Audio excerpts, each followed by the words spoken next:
I guess I'll start with the first question. And I attended the water conference in Red Deer last week for 3 days. And certainly in talking with water people from across the province, everybody's watching Okotoks right now to see how we're going to solve our water issues. We use less water per capita than any other municipality in the province, one of the lowest in Canada. And of course, our backs are against the wall. We have water for approximately 2,000 more people for growth. So everybody's watching us. Now, one thing that I attended a presentation, the Alberta government has created a water market whereby water is treated as a commodity. Water licenses may be bought and sold, and the monetary value of this life-sustaining liquid is climbing rapidly. Okotoks, you may have heard, read about it. Okotoks recently bought a water license for $1 million. Of course, 10 years ago, that same license, if it was granted by the government, would have been approximately $100 the administrative fee.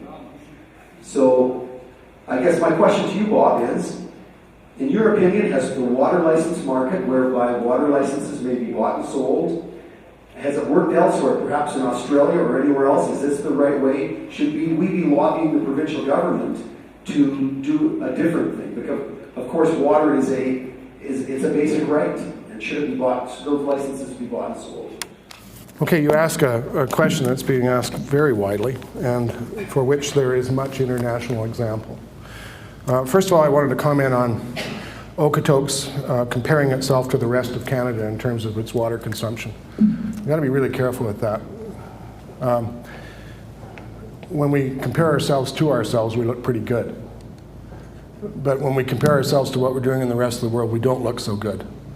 And when you get your water consumption down to 200 liters per day, then you can really go out there and praise yourself, because others will be doing it for you also. With respect to water markets, of course, this is a dominant theme in all water scarce areas, is how effectively do they work. First of all, it's very important to note that if you want water markets, you have to plan them very carefully. And what we're arriving at, it seems to me as an observer from the outside in Alberta, is you're arriving at water markets by unintended precedent, by accidents of exchange, circumstances of unusual drought, where water was separated from land in 2002, where this Cross Iron Mall proposition, where that seemed to be the easiest thing to do at the moment, and everyone was delighted with the economic scenarios. But it's a dangerous way to develop a market. You end up with a situation that you haven't controlled all the right things. And you may have created a water market that moves water around, but you haven't solved your real water problems. You may have solved the availability problem in the short term, but you haven't solved all the problems that you have to face. Now, here's how I like to look at the water market scenario. Many argue that until a framework is developed and legally enforceable to a larger framework with respect to water management, total water policy reform in the province, that water markets, the commodified water use should be avoided. Now, here's the point that is being made, and certainly I make this widely when I'm asked. Demonstrate that First Nations have not been ignored. Satisfactorily define the water pricing and conservation measures that will be put into place that will free more water to be generally available for minimum human use and other purposes now and in the future. I want to know how those systems will work. Describe the actions that in tandem will be taken to measurably reduce eutrophication and other water quality impacts of agricultural practices. Develop and codify exactly the practices that will be put in place to assure adequate environmental flows. Illustrate the government structure that will provide appropriate, effective, and timely oversight of the above and all market transactions. Then, if the need still warrants it, you should consider water markets. You can't solve all your water problems. This is what I'm saying. It's a one-sided approach. It solves some issues. But you have to see and have water markets embedded in a larger water policy reform and structure to assure that those other things happen also, and that happen simultaneously with the development of that. And if you do not do that, you will end up with a market where it's virtually impossible for you to get back water for other needs. And water prices will rise dramatically, and you will find that the public trust is not well served unless these structures are appropriately considered, properly designed and that proper oversight attends them. Bob, thanks for coming. We very, very much appreciated, and the directness of your comments are very much appreciated. And a question for Ed before I forget. A gentleman asked me about, he thought maybe our consumption of water was something in the order of 65, and I said, well, we'll have to get from the imperial to metric, and maybe you can help him with an answer to that one.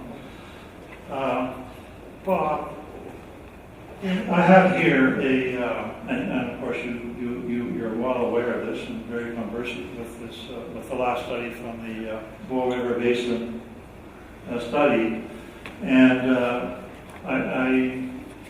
I'm looking at just one of the reaches. It's the one that begins with the confluence of the Highwood and the Bow, and on there's a red button. And the red is to signify a flow, and the red part of it is, my loose interpretation is problematic. So the first observation or question I would have I'm not misreading this, am I? There are difficulties in terms of the Bow, in terms of adequate flow, certainly during critical times of the year from a fish perspective, if nothing else. Secondly, and I was really taken by your comment that science has to build a bridge.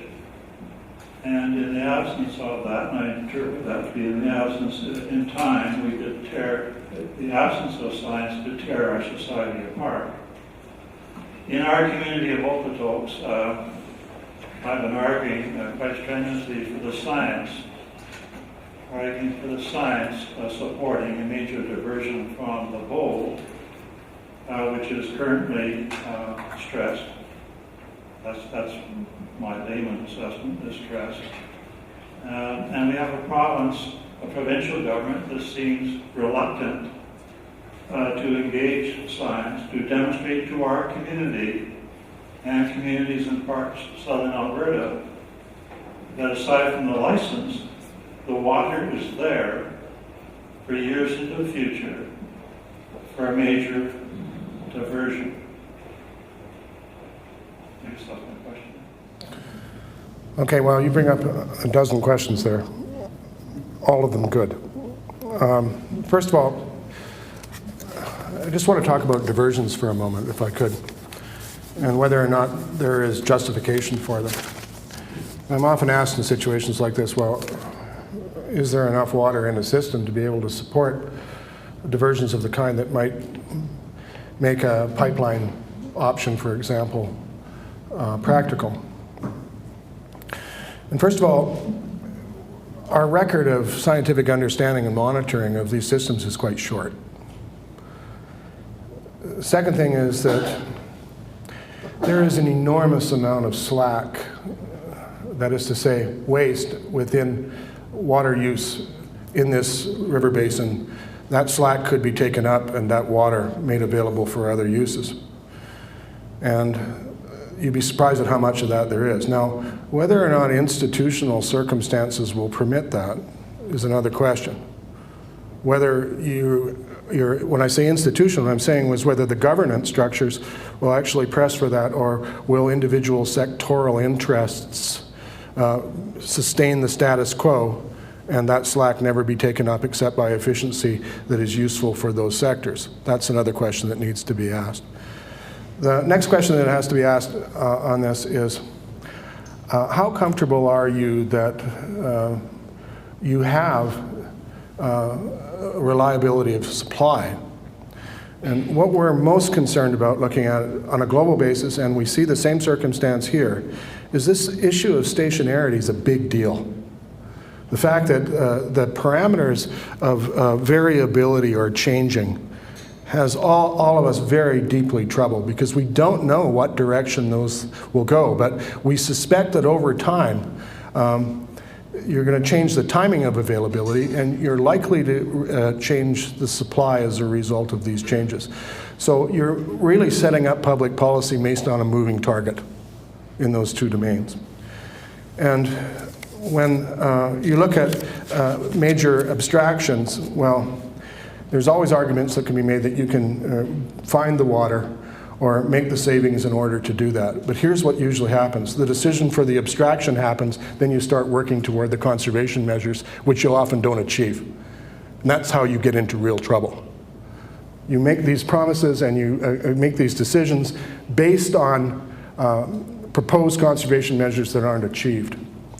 And again, I want to point out, I think that this stationarity issue is making you very vulnerable. La Nina years like this aside, deep and persistent drought is something you can clearly expect to happen. And droughts of longer duration are things that we pretty well understand to be the norm historically and likely to occur more commonly in the future. And those are things that one ought to be planning for. And I think you can expect them to occur more frequently under almost every climate change projection that we've seen. It's dry enough here for that to happen. And the thing that's really interesting, we're worried, you know, if I looked at this, that where your pipeline comes from will one day face the same water scarcity that you do. And this is a problematic thing. But again, if you don't get your water consumption levels down, you're going to have to need both. You're going to have to need a pipeline and work toward sustaining water supply within the capability of your watershed. You won't have a choice. You'll have to do it all. And Henry Vox is going to come to you here on May 9th and 19th, and I really encourage you to hear him. He's, Dr. Henry Vox is the chair of the Rosenberg International Forum on Water Policy. He's one of the most respected water economists in the world. And he will tell you what happens when you import water supply. And he'll tell you whether you want to or not, you end up marrying the supplier. It's very interesting. So if you want a lively, positive dialogue about pipeline options and those sorts of things, please have that with him. Now, I want to point out something else that right now about the institutional arrangements that are occurring in Alberta. Right now, the system is really quite log-jammed. It's log-jammed because of the current institutional arrangements with respect to licenses. And we look very carefully at the apportionment agreement between Alberta, Saskatchewan, and Manitoba, and it looks to observers that that thing will fail in a prolonged drought. And the reason for that is that 1969 was the year that apportionment agreement was signed. So all licenses that were earlier than 1969 would have to be served first.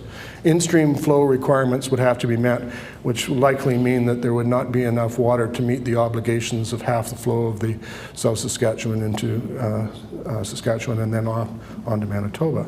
So what I see here is growing vulnerability and a petrification of the governance structures that make it very difficult to respond adaptively to this. So either you get ahead of those and really store up on your water availability, or you change those governance structures, or both. But I think in interests of serving the future of your community, you were very wise to take as much control over your water resources, in particular conservation, as you have, and you ought to continue in that direction.